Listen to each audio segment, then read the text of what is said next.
listening to GCN, the world leader in independent talk radio. Okay, thought criminal, Charlie Skelton, running around in foreign countries, imaginary secret groups running the planet. Now, you can open any major newspaper and read about how they're setting up a bank of the world, we'll pay our carbon taxes, a world government, a new world order. But if you're for it, Charlie, it exists and you're a member of society and can come down to the Oxford Club and, you know, where you went to school and hang out. But if you say it's bad, you're a dangerous extremist who's mentally ill. So, Charlie, you need to go ahead and make the decision. It's like Karl Rove told the New York Times, they control reality. They're history's actors and all of us don't count. And he said they would change the reality from week to week and we would believe the new reality. And for all the yuppies, that's what they do. They like to feel like they're winners. So nothing can be above them. They're members of the elite. Now, they're not. It's like a 3-year-old playing like they're a superhero. They're not really a superhero, but don't tell a 3-year-old that. Don't tell a power-mad yuppie that. So I'll shut up here for the next 5 minutes. Tell us what else happened. So you're there. He's telling you the police aren't following you, even though you've been taken to the police station twice by them. The police stations don't exist now. The planet doesn't exist. What happens next? Well, my mouth actually falls open. He looks at me and he says, you're sitting there with your mouth open. That's rude. And I say to him, it's rude to lie.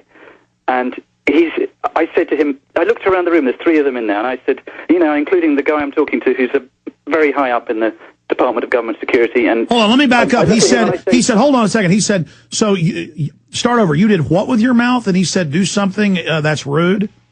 Well, he said my mouth fell open with absolute shock at the fact that he'd simply denied the fact that I'd seen this guy that had been following me, realizing he's a policeman. My mouth fell open with shock.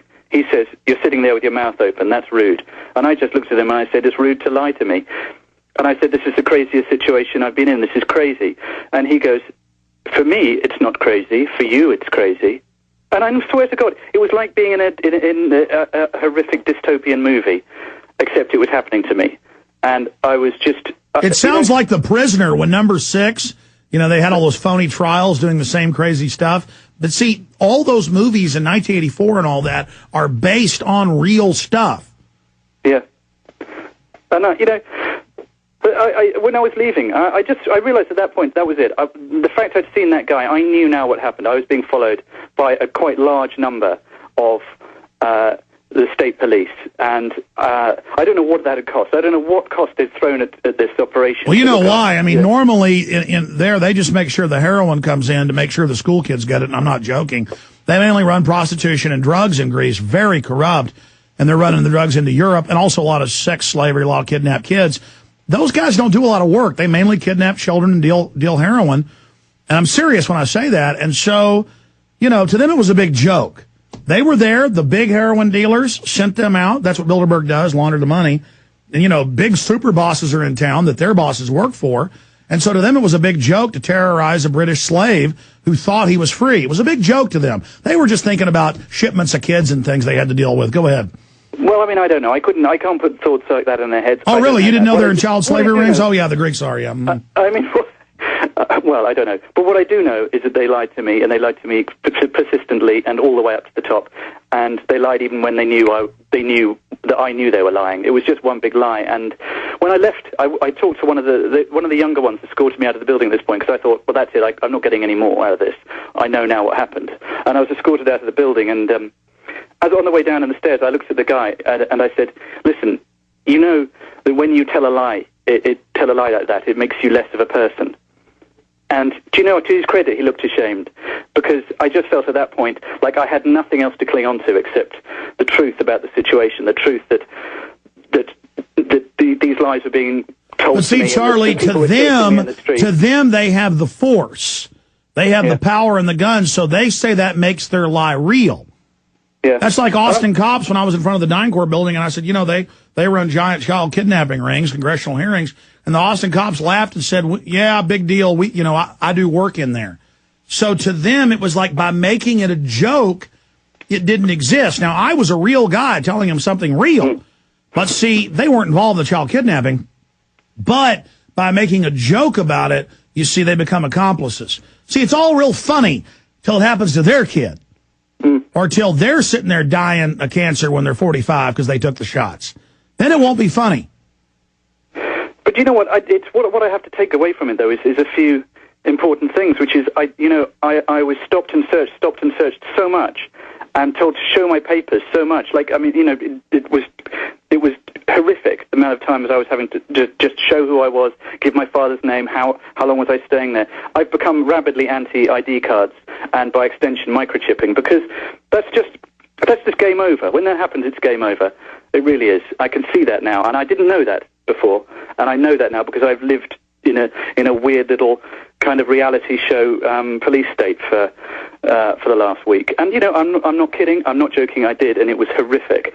And I was scared for my safety. I jumped into a random cab at one point and sped to the British Embassy, which happened to be closed. It was a Saturday. Well, you don't want to arrive at the embassy scared out of your life and be told the embassy is closed. That's their words you don't want to hear.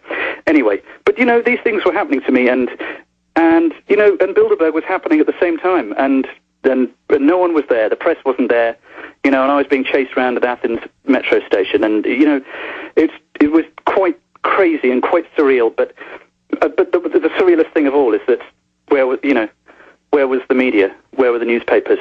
And how much did it all cost? And why were there private security companies?